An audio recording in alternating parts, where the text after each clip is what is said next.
Alright, hello and welcome to Camel Finance. I'm your boy Camel, and today I've got a little bit of Bitcoin stuff I want to go through. I've got a bit of craziness that's happening in the UK, so I'm going to show you that. And then I got a bunch of charts and a new position I've taken as of this morning, as per yesterday's call. So if that sounds like something you're interested in, sit back, relax, hit that like button, and let's get into this. 14 years ago today, Satoshi mined the first Bitcoin block. So happy birthday, Bitcoin. Since then, Bitcoin network uptime in each year, as you can see here, with the exception of 2013 where we went down for a few hours, and 2010 where we also went down for a few hours, you can see that Bitcoin has been consistently functioning as it's supposed to. Bitcoin is the most robust, the strongest blockchain out of all of them. It is the most proven of all of the cryptocurrencies, and this is why Bitcoin is and has been the #1 crypto ever since its inception. Over in Thailand, there is a Bitcoin cafe. You can see here, fix the money, fix the world. I absolutely agree. Bitcoin is indeed freedom, although I'm not sure if these things here qualify as freedom. That's just my opinion. Bitcoin miners generated $9.55 billion in revenue during 2022. And of course, this was during a bear market. And from Thailand to Hong Kong, a lot of brokers and fund managers in Hong Kong are preparing to offer retail Bitcoin trading as the country finalizes a friendly legislation. Hong Kong are getting ready for the next bull market, and I hope you are too. A little piece of alpha here from Pentoshi, something that has 100% hit rate. When the Coinbase app becomes the #1 app in the world, you have about 1 to 2 weeks to sell everything before doom begins. This has happened at every major cycle top. So is this something we should be keeping an eye on for the next bull cycle? I think so. Something that Bitcoin fixes is this. Plane passenger was caught smuggling gold nuggets in his rectum to avoid taxes. So, of course, you can just put it on a Trezor or a Ledger, a cold wallet, and carry it across the border. But if you don't want any detection whatsoever, then you can memorize a 12 or a 24 word seed phrase in your head. That's all you need. Just 12 or 24 words memorized in your head, and you can travel anywhere in the world with an unlimited quantity of money, completely undetectable, completely unconfiscatable. Bitcoin really is superior money. Got a nice tweet here from Michael Burry. He says, inflation has peaked, but it's not the last peak of the cycle. We are likely to see CPI lower, possibly even go negative in the second half of this year. And the US in recession by any definition. Fed will cut and the government will stimulate, and we will have another inflation spike. It's not hard. I completely agree with this. If you've been watching the channel for a while, you'll know I have been expecting to see the top of inflation. I've been expecting to see a return to the printer, because that is what this entire economy is based on. It's like a drug addict that needs more and more drugs each time, and the same is true of the economy. It needs more and more printing each time just to continue to try to prop it up. They are going to keep printing, and I believe, and I've been saying over and over again, the primary reason for this printing is they are trying to inflate the masses and the public into poverty. The more inflation starts to dominate and impoverish the masses, the more they will beg for a CBDC, the more they will accept the rollout of a CBDC, despite the tyranny, the lack of privacy, and the total control like they have in China that will come with it. If you can't afford to put food on the table for your family, then you are going to accept a CBDC that comes perhaps with some form of universal basic income. You're going to be forced to do anything you can to survive. And I believe this is the primary reason why they have absolutely no intention of trying to actually get inflation under control. I believe it to be the complete opposite case, and they are going to deliberately cause massive inflation in order to force the masses to beg for a CBDC. The housing market is nearing trouble. Existing home sales have fallen off a cliff. It's back to the C19 lows. And you can see that here in this chart. A piece of anecdotal evidence, my partner and I regularly keep an eye on the housing market in our local area. And there are many houses there that have been for sale for well over 18 months, have not moved, they're still listed for sale. This is just simply a byproduct of raising rates. Interest rates make houses even less affordable than they already were, and of course they are already super unaffordable relative to the 90s. In the 90s, you needed a multiple of something like 2.9 or 3 to get a mortgage on your salary. These days, it's over 6 times the average UK salary to get a mortgage. So I would expect to see house prices cool off significantly through this year, perhaps not until the second half, but I would not be at all surprised if we get some level of pullback in housing prices through 2023. Continuing on with this theme of the UK, the UK's Department for Work and Pensions has said millions of low-income households will receive new cost of living payments beginning in spring 2023. So This fits in with two things I've said already. One, this is similar to the CBDCs, where perhaps they offer you a universal basic income. They are training people to be accepting handouts from the government, to be fed by the government. And of course, once you are reliant on the government to feed you, you have absolutely no power to say no to anything that they suggest, or you will simply be forced to starve. And the second thing this ties in with is, of course, inflation. If the government is going to be giving out money, where are they going to get the money from? Well, of course, they're going to print it out of thin air, and that is going to be long-term inflationary. Here you go, this guy gets it. Turn the printers on. So we've already got QE coming in. It's just like this stealth form of QE.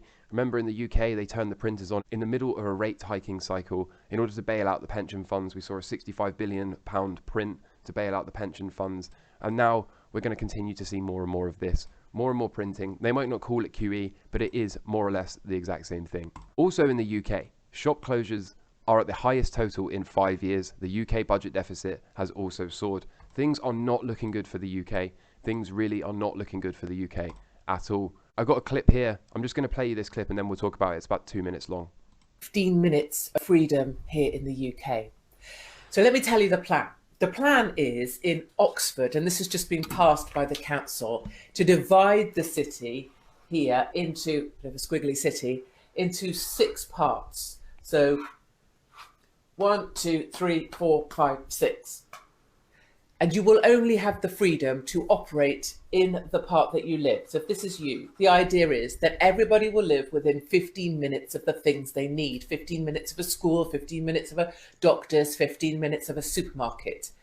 And if you want to travel to the other zones in your city, or maybe soon your town, you will have to go out an approved route. You will have to journey around the outside of the city in order to re-enter another section of the city. This plan is supposed to be saving the planet. And the idea is that you won't simply be able to cross over into other sections of your city anymore. So if your mother, for example, lived over here, you wouldn't be able to just go across and see her. This would all be done via e-gates, electronic gates, and number plate recognition. You in your area will only be allowed within that 15-minute zone that you've been allocated. The number plate recognition will know if you leave your zone, and you can apply for permission, a permit to leave your zone and travel to another zone, but you'll only be allowed to do this about 100 times a year. This is real. I just have to stop and say that. This has actually been passed by Oxford Council. This is happening in the next 2 years, 2024 it begins. And if you use up all your 100 passes that someone designates whether you're allowed to have to go into the different zones, you'll be fined. Your number plate will be recognised. It will observe that you've gone somewhere you're not allowed in your own city, and it will fine you £100 or £80 or whatever the fine number is. 15 So, full disclosure, some of what she said is apparently wrong. I'm going to get into that in a minute. But I just want to point out a couple of things before we move on. First of all, this is going live 2024. And what else do we know is most likely going live 2024? Of course, CBDCs, central bank digital currencies, social credit scores, digital IDs, all of that sort of stuff. All of that sort of stuff makes what she is talking about possible. Now, full disclosure, the Happy Hawaiian here said the post about the Oxford doing a climate lockdown where you can't leave your 15-minute zone are false. There is some truth to it, but it's mostly false. He has a look into it. He tries to make the argument that actually you can travel anywhere in the zones as long as it's via bus, bike, walking or scooter. He also says cars can go anywhere between the hours of 7 p.m. and 7 a.m. overnight. So he says, what's the big deal? It's just that it may take a bit longer via a less convenient route. You can go and read this in your own time. I don't need to spend any more time on this. I just want to make one last point before I move on. The point I want to make is this sort of attitude is absolutely unacceptable. If they are bringing in these sorts of stringent lockdowns, these sort of stringent eco-friendly, whatever you want to call it, right? Ultimately, this is tyranny. Ultimately, this is what they have in China. This is what they have in China. They have the special social credit score system. They have QR codes to go everywhere. And if the government decides you've done something wrong, it could even be a tweet that you sent in 2010 that said something anti-government. They can just decide, no, we're going to drop your score and you're restricted to only your zone. You can't go see anyone else. You can't even do this. And in China, it's even worse. As I've shown on this channel before, they'll lock you out of supermarkets, they'll lock you out of your own apartment building and make you homeless if your score drops below a certain threshold. They can also mandate all sorts of medical tests on you. Who knows what else? So whether it is severe, as this lady is saying, or not, I really strongly caution against looking at things like this and saying, oh, it's not that bad. It's not that bad. Believe me, any form of control, any form of government tyranny is bad. And even if it starts off very, very tame, like, oh, we're just going to try to kill the cars from the city between these hours to reduce pollution, that sounds okay. But remember, they never give back freedom. They only continuously take more of it. So do not fall into this trap of saying, well, it's not that bad, I'll just ride my bike. No, no, no. You should be free to travel anywhere you want, anytime, with no questions asked. Otherwise, you live in a communist society. So, what do we do about this impending tyranny and communism that is coming our way? And it's not just the UK, by the way. This is going to be rolled out everywhere. As I'm sure you all know, these governments operate in collusion with one another. They all have very, very similar sort of strategies and approaches. One way to exit the system is physical gold and silver. Nice chart here from Bob Lucas. He thinks that whilst gold investors have been mocked for about 12 years now, they've actually had a relatively good year. Not only that, we've likely got an 8-year cycle low behind us, which means we could be about to repeat one of these absolutely mega uptrends like we've seen before.